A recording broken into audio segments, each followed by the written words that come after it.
You've arrived here carrying a question that has burned within the souls of countless individuals who've shouldered the weight of deep feeling. A question that troubles the heart of the one who gives yet receives no recognition, who heals yet feels contempt, who lifts another only to find themselves cast aside. Why does it happen that the empathic soul who extends a hand in help often feels the sharp sting of hostility from those they've only tried to heal? It seems contradictory at first, almost cruel, as though the universe itself abandons the one who gives. Yet when we look beneath the surface with the lens of depth psychology, we discover that this paradox is woven into the very fabric of the human psyche, into the ancient drama of shadow and light, into the archetypal struggle that has always existed between the conscious and the unconscious. Let us not imagine that the hostility directed toward the empathic soul is a simple matter of misunderstanding or lack of gratitude. No, it emerges from a far deeper source, an underground spring in the unconscious mind. When you, as an empathic soul, extend your energy to heal another, you're not simply offering compassion. You're actually touching the invisible wounds that the other has hidden, sometimes even from their own awareness, and in doing so, you bring them face to face with the contents of their shadow. The shadow isn't a poetic metaphor. It's a psychological reality, a repository of everything the conscious ego has rejected or repressed. It's composed of unlived desires, hidden wounds, denied hostilities, and the primal drives that society has pushed underground. To encounter one's shadow is to become disturbed, to feel the trembling of one's own refused reality. The empathic soul, by their very nature, functions as a mirror. This mirror isn't the flattering kind that shows the persona, the social mask, the culturally acceptable self. Instead, it reflects back the unacknowledged shadow. When you stand before someone in pain and offer your energy, they sense, often without awareness, that you see more of them than they want revealed. They sense, perhaps in a terrifying way, that their mask cannot withstand your gaze, and instead of thanking you, they may hate you. For you've become the unwelcome reminder of what they've long hidden. Consider the archetype of the wounded healer. In ancient myths, it's often the shaman, the prophet, or the mystic who carries the gift of vision, but also the burden of rejection. The Christ figure himself, in the archetypal sense, isn't simply loved. He's hated, mocked, crucified. Why? Because he embodies truth. And truth is unbearable to those who've lived in the comfort of self-deception. Similarly, the empathic soul carries within them an archetypal resonance of the healer. And the healer doesn't only soothe wounds, they expose them. To expose is to disturb. To disturb is to provoke. In the therapeutic setting, I often witnessed this paradox unfold. Patients who came to analysis would sometimes, in moments of breakthrough, turn their hostility against me, their analyst. Why? Because I had led them too close to the void of their own shadow, and instead of embracing it, they projected their rage outward. It wasn't I who was hated, but what I had awakened within them. The empathic soul in everyday life bears this same fate, only without the protection of the analytic container. You offer compassion, and yet you disturb the unconscious defenses of those around you. Now you may ask, why is this particularly true for empathic souls? Why is the empathic soul such a lightning rod for hostility, even when they only intend good? It's because the empathic soul doesn't simply act with external gestures. They resonate with an inner frequency that penetrates the psychological boundaries of others. They feel into the wounds, sometimes more deeply than the wounded themselves dare to feel. And this depth of contact melts the barriers that the ego has so carefully constructed. Imagine the psyche as a fortress. Most people guard this fortress with walls of pride, denial, or rationalization. Yet when the empathic soul appears, their very presence opens the gate. And once the gate is opened, the unconscious floods in like a torrent. The one who experiences this flood may then turn and hate the very person who opened the gate. For it was easier to blame the intruder than to face the chaos within. It's also important to understand projection. The unconscious cannot bear being seen directly, so it projects its contents outward, casting them upon those nearby. The empathic soul, by entering into relationship with another psyche, becomes the screen upon which this projection is painted. Thus, the hostility that you feel directed toward you isn't truly yours. It's a shadow image, a displaced aggression, a reflection of the internal conflict raging within the other. The tragedy is that the empathic soul, being sensitive, often absorbs this hostility, mistaking it as their own failure, as though they had somehow fallen short. But in truth, it's not the empathic soul who's hated. It's the mirror they hold. Dreams often reveal this dynamic with remarkable clarity. I recall a patient who dreamed of a luminous figure offering her water. In the dream, she drank, but then became enraged and smashed the vessel. When we analyzed the dream, it became clear that the figure represented the healing presence she both craved and resisted. The water was life-giving, but it also awakened thirsts she had long denied. To accept the gift meant admitting her emptiness, her dependency. The rage then was a defense against vulnerability. The empathic soul in waking life often plays the role of that luminous figure, offering water only to be met with violence. This isn't accidental. It's archetypal. For the psyche is structured in such a way that every light casts its corresponding shadow. Every healer evokes resistance. Every act of love brings forth the fear of loss. To understand this is to begin to liberate oneself from the personal sting of rejection. It's not you they hate. It's the force of unconscious truth that your presence evokes. But we must also acknowledge that the empathic soul isn't innocent of this dynamic. Often unconsciously, the empathic soul is drawn into helping others because they too are in search of healing. They see in others the wounds they haven't fully integrated within themselves. In this sense, the empathic soul's gift can also be their own shadow in disguise. To heal others may be a way of avoiding their own suffering. Thus, when hostility arrives, it cuts doubly deep. It not only wounds the empathic soul externally, but it exposes the fragility of their own inner foundation. The path forward then isn't to abandon the gift, but to deepen the understanding of it. The empathic soul must learn that to heal doesn't mean to rescue, that to love doesn't mean to be loved in return, and that the hostility they encounter isn't a judgment upon their worth, but a sign of the archetypal drama unfolding. When you hold a mirror, some will look and be grateful, others will shatter it to pieces. But the mirror remains true. If you've felt this hostility, know that it's not evidence of your failure. Rather, it's a sign that your presence holds power. Power is always double-edged. It heals, but it also provokes. To walk as an empathic soul is to walk as one who embodies both comfort and fire. You're the soother, but also the one who awakens.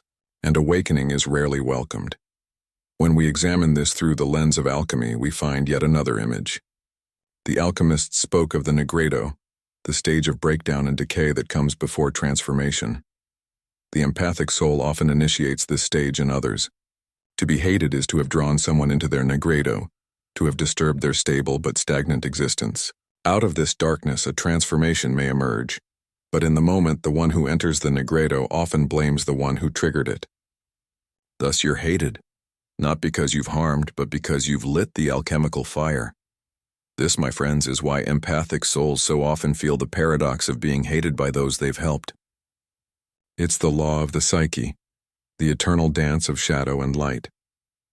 To hold this knowledge is to take things less personally and to accept more fully the archetypal nature of your role. You're not simply you. You're an image, a vessel, a container through which the unconscious flows. And though you may bear rejection, your role is essential in the drama of transformation. If we're to journey deeper into this paradox, we must also speak of the archetypal figure of the scapegoat, for this is often the role unconsciously assigned to the empathic soul. In ancient rituals, the scapegoat carried the sins, the shadow, the collective shame of the community, and was driven out into the wilderness. This wasn't merely a cultural practice, but a psychological necessity. For the human psyche cannot bear to hold the full weight of its shadow without finding an external container onto which it can be cast. And who is more suitable to receive this projection than the one who has already shown a willingness to carry the suffering of others? Thus the empathic soul becomes the unwitting scapegoat, carrying not only their own wounds but the rejected parts of those they encounter. To be scapegoated is to feel falsely accused, to be burdened with shame that isn't yours, to feel hostility from those you've only tried to comfort. Yet this phenomenon must be understood as an archetypal process. It's not random, nor is it only personal. It's the ancient drama repeating itself in modern form, played out in relationships, families, workplaces, and friendships. The empathic soul becomes the sacrificial container through which others attempt to purge themselves of the shadow they cannot bear to integrate. What then is to be done? Shall the empathic soul refuse this role, harden their heart, close their gift, and retreat into the safety of detachment? Some do. Some, having been burned too many times by the fire of projection, extinguish their light and cease to offer it. But in doing so, they deny a fundamental part of their soul. Others continue giving without awareness, endlessly absorbing hostility until they're crushed under the weight of what isn't theirs. Neither path is sufficient. The work of individuation demands a third way, to continue holding the gift but with consciousness, with boundaries, with the knowledge that what is projected upon you doesn't belong to you. This demands a spiritual maturity, a psychological depth, an ability to distinguish between your center and the images cast upon you. Without this distinction, the empathic soul remains vulnerable to merger, absorbing the aggression of others as if it were a judgment upon their very being. With distinction, however, the empathic soul can stand like the oak tree that survives the storm, rooted, grounded, unmoved by the winds of projection. The leaves may be torn, the branches shaken, but the trunk remains. But let us look more deeply into why those who are helped can respond with hostility. One factor is shame. To be helped is to acknowledge need. To acknowledge need is to feel small. And the ego, which thrives on the illusion of self-sufficiency, resents this. The empathic soul, by offering help, may inadvertently wound the pride of the other. They feel in the depths of their soul, exposed as incomplete, as weak, as one who cannot survive without another's support, and instead of feeling gratitude, they may mask this vulnerability with aggression. They hate, not because they were harmed, but because they were made aware of their fragility. There's also the archetype of the betrayer. Consider Judas, who betrayed, who followed the healer, who received the teaching and the love, yet who betrayed with a kiss. Why? Because to walk in the presence of light is to feel the unbearable contrast with one's own darkness. It's easier to destroy the light than to allow it to expose the hidden shadow. This archetype repeats itself endlessly in human relationships. The empathic soul gives, but the one who receives may betray, may lash out, may reject. Not because the gift was false, but because the gift was too true. In dreams, this appears as the image of the loving figure turning suddenly into the attacker. The dreamer who sought comfort finds terror in the very one who offered it. This duality isn't accidental. It reveals the ambivalence of the unconscious toward healing. We desire wholeness, yet we resist the dissolution of our defenses. We desire love, yet we fear its exposure of our emptiness. The empathic soul, embodying love, becomes both desired and hated, welcomed and rejected, healer and threat.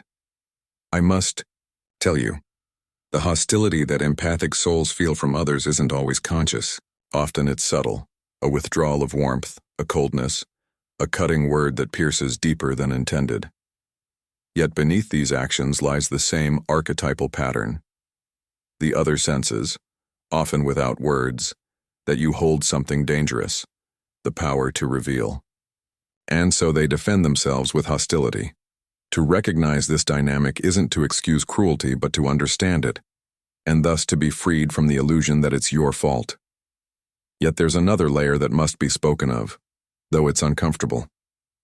Sometimes the empathic soul unconsciously seeks out hostility, not because they want suffering, but because their own shadow drives them toward it. The empathic soul may carry within themselves a wound of rejection from childhood, a core memory of being unloved, invisible, or misunderstood. And in adulthood, they recreate this dynamic by seeking out relationships in which their gift isn't valued. They help those who cannot offer gratitude, as if trying to rewrite the old wound, hoping that this time it will end differently. But it rarely does. The old story repeats until it's brought into consciousness. This is why self-knowledge is essential. To be an empathic soul without self-knowledge is to be tossed about on the seas of projection, endlessly wounded by others' shadows and one's own. To be an empathic soul with self-knowledge is to become an alchemist, able to transform hostility into understanding, rejection into compassion, suffering into wisdom. The hostility of others becomes then not a burden but a teacher, a mirror in which you see not only their shadow but your own. The empathic soul's journey isn't simply to heal others. It's to integrate themselves, to descend into the depths of one's own shadow, to meet the rage, the resentment, the desire to be needed, the fear of abandonment. This is the true path of individuation, for only when the empathic soul has embraced their own shadow can they stand before the shadow of others without being consumed by it. Only then can they give without clinging, heal without expectation, love without needing love in return. We might also say that the empathic soul is called to hold the tension of opposites. On one hand, the desire to give, to soothe, to carry. On the other, the inevitable hostility and rejection that this evokes. To hold this tension without collapsing into despair or bitterness is to participate in the great work of the psyche, the work of transformation. For in the very fire of rejection, the empathic soul is forged into a deeper authenticity, no longer dependent on the need for validation, no longer bound by the desire to be seen as good. They become instead a vessel of truth, willing to be hated if that's the price of authenticity. This isn't a sentimental path. It's not the shallow image of the eternally beloved healer. It's a path of fire, of crucifixion, of shadow. And yet it's also the path through which the empathic soul discovers their own wholeness. For in learning how to survive hostility without being destroyed, in learning how to carry rejection without losing love, the empathic soul meets the archetype of the self, the center of the psyche, the image of wholeness that transcends all opposites. Thus, what appears as hostility from others becomes, paradoxically, the doorway into individuation. The empathic soul, if conscious, can receive this hostility and say, "This isn't my enemy. This is my teacher. This is the mirror in which I see the drama of the psyche enacted. And in this witnessing, I'm freed." We now descend deeper into the underworld of this paradox. For to understand why the empathic soul receives hostility in exchange for love, we must speak not only of shadow and projection, but of the deeper archetypal currents that govern human relationships. The psyche isn't a simple surface upon which interactions occur. It's a vast living field of energies, populated by archetypes that function as eternal patterns, shaping every encounter, every love, every betrayal. When the empathic soul extends their gift, they're not simply engaging with a person. They're entering into an archetypal drama, one that has been enacted since the beginning of human consciousness. Consider the archetype of the victim and the savior. The empathic soul is often drawn unconsciously to the victim, to the one who suffers, who cries out silently for help. This isn't random, it's archetypal attraction. But within the victim lies not only suffering but also resentment. To be seen as a victim is humiliating to the ego.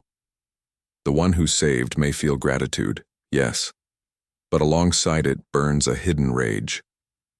Rage at their dependence, rage at the mirror that shows their weakness, rage that they weren't strong enough to stand without another's support. Thus the savior evokes in the victim not only gratitude but hostility. And the empathic soul, who embodies the savior, finds themselves suddenly hated. This hostility is amplified when we remember that every victim contains within them a hidden tyrant.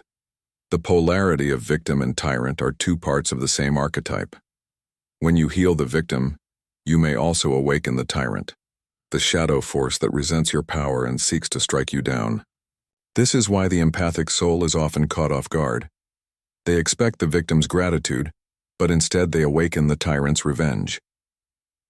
In my work with patients, I saw this archetype surface repeatedly. A patient would arrive in desperation, asking for help, only to turn upon me with accusations when I brought them closer to truth.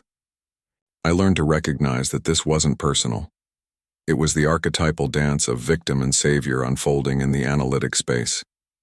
If the empathic soul can hold this, they'll suffer less. They'll see that the hostility isn't about them, but about the archetypal forces that swirl between souls. Another archetype that reveals itself here is that of the trickster. The trickster is the one who disturbs, who upsets, who exposes the hidden contradictions of life. In many ways, the empathic soul unwittingly embodies the trickster. For by offering help, They overturn the illusions of independence and pride that others cling to. To be helped is to admit that one isn't self-sufficient, and this is a disturbance the ego resists. Thus the empathic soul, without intending it, plays the role of the trickster who reveals the ego's lie. And the ego, humiliated, responds with hostility. We must also speak of anima and animus, those inner images of the psyche that shape our relationships. The empathic soul often constellates these figures in the unconscious of others. A man may project his anima upon a female empathic soul, feeling both drawn to her sensitivity and enraged by the vulnerability she evokes within him.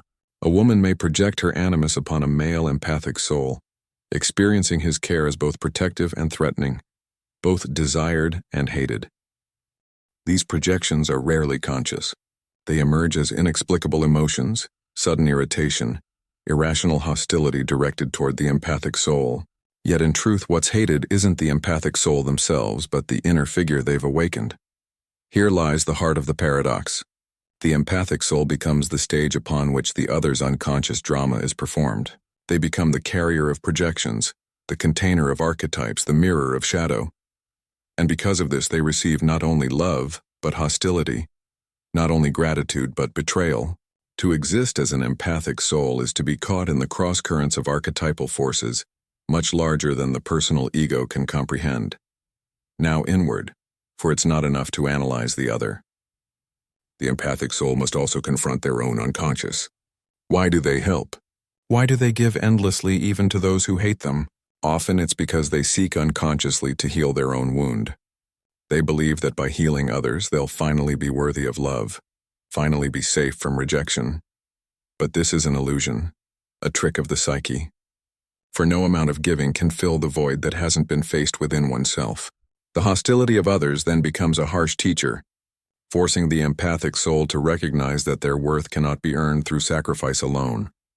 In the alchemical texts, we find the image of the wounded healer as the one who carries the poison and the cure. The empathic soul must receive this paradox within themselves. They carry love, but also the wound of being unloved. They offer healing, but they also need healing. When they deny this and attempt to heal only others, they're bound to encounter hostility, for the psyche resists being used as the unconscious container for another's salvation. But when the empathic soul turns inward, when they face their own shadow, when they acknowledge their own need and integrate it, then their giving becomes pure, no longer bound by unconscious motives. We must also speak of boundaries. The empathic soul often suffers because they don't recognize where they end and another begins. They merge, they absorb, they carry what isn't theirs. And in doing so, they provoke unconscious hostility. For nobody wants to be unconsciously invaded even by compassion. To help without boundaries is to intrude into the psychic space of another without consent. This can feel to the unconscious like violation, like control. And so hostility rises.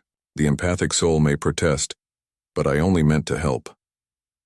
Yet the unconscious responds not to intention, but to energy. Without boundaries, the gift is experienced as an intrusion. Thus, the empathic soul must learn the art of differentiation, to love without absorbing, to help without rescuing, to mirror without becoming the mirror. This demands inner strength, the ability to hold one's own center even in the face of another's suffering.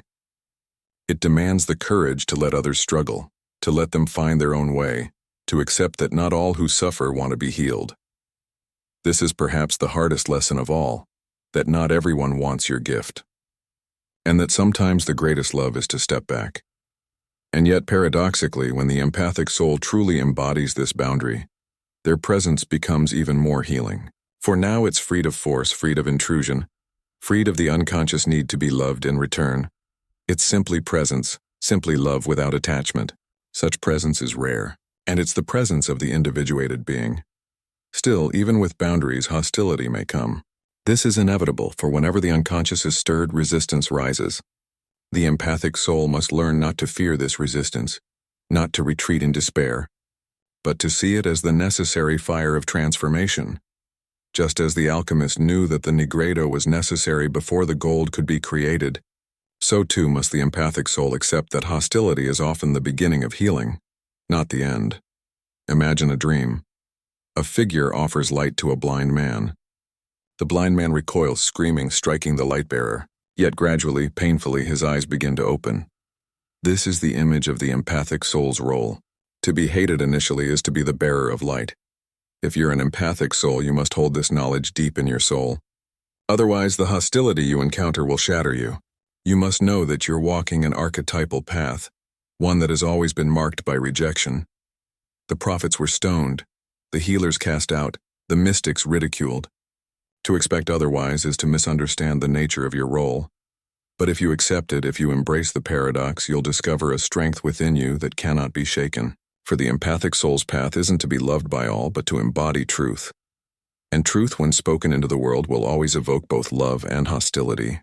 If you can survive both without losing your center, you'll have touched the self, that eternal image of wholeness that transcends every projection.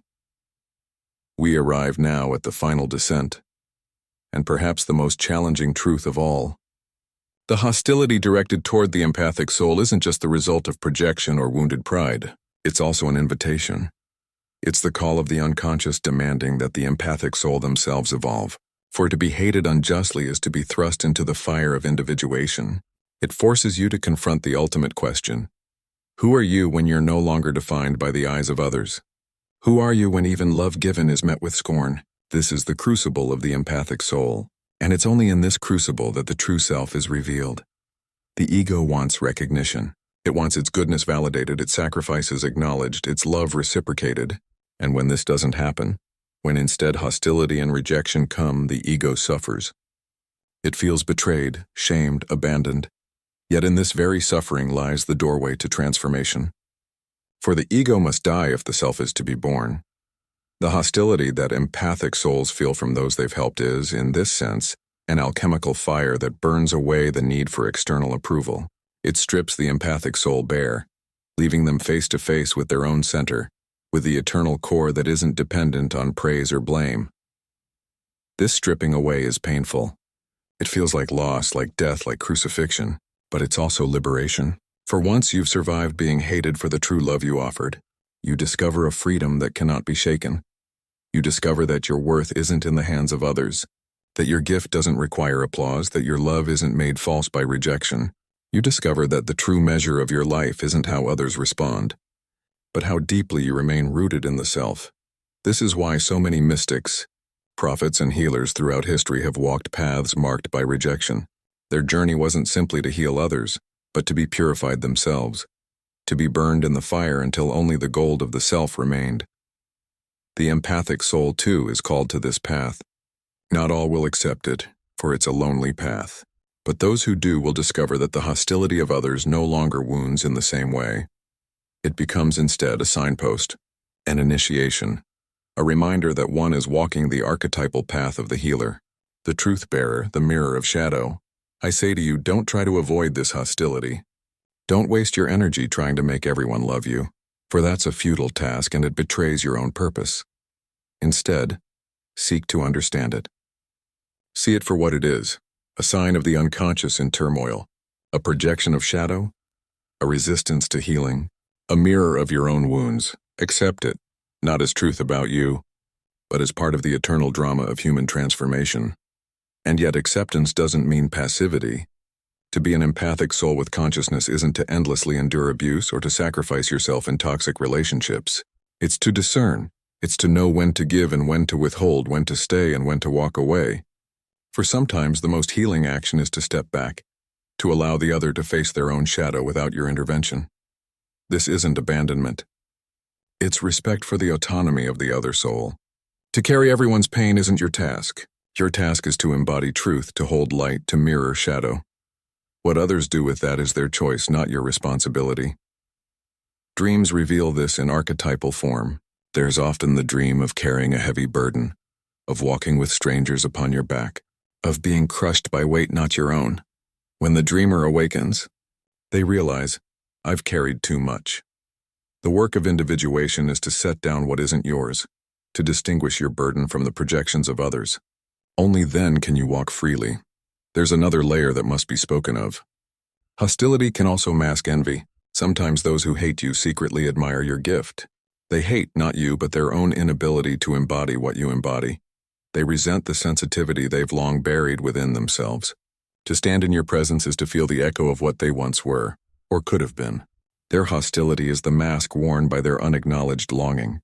To recognize this isn't to excuse cruelty, but to understand that behind aggression, there's often a cry of the soul.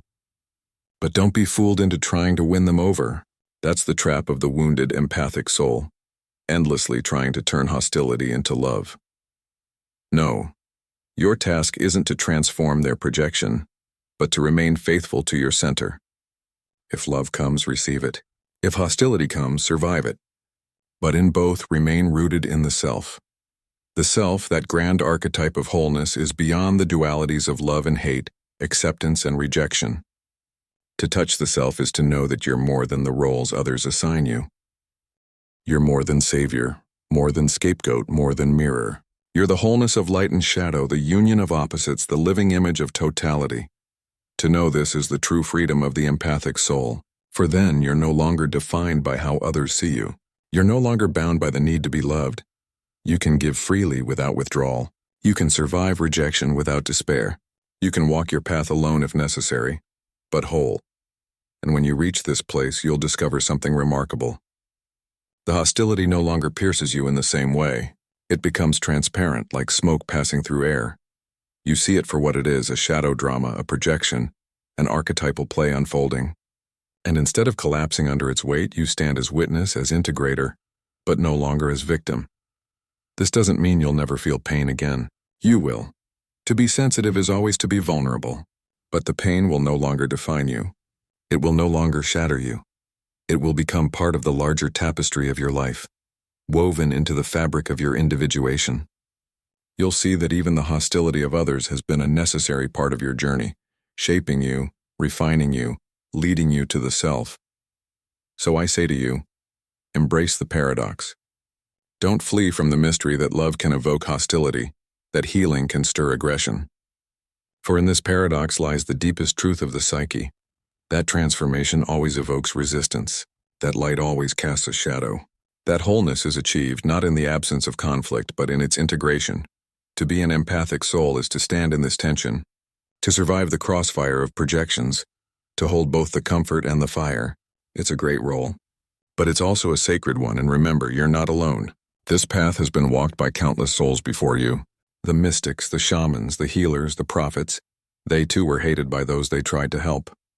They too were betrayed, ridiculed, crucified, but through it all they discovered the self, the eternal center that no hostility can destroy.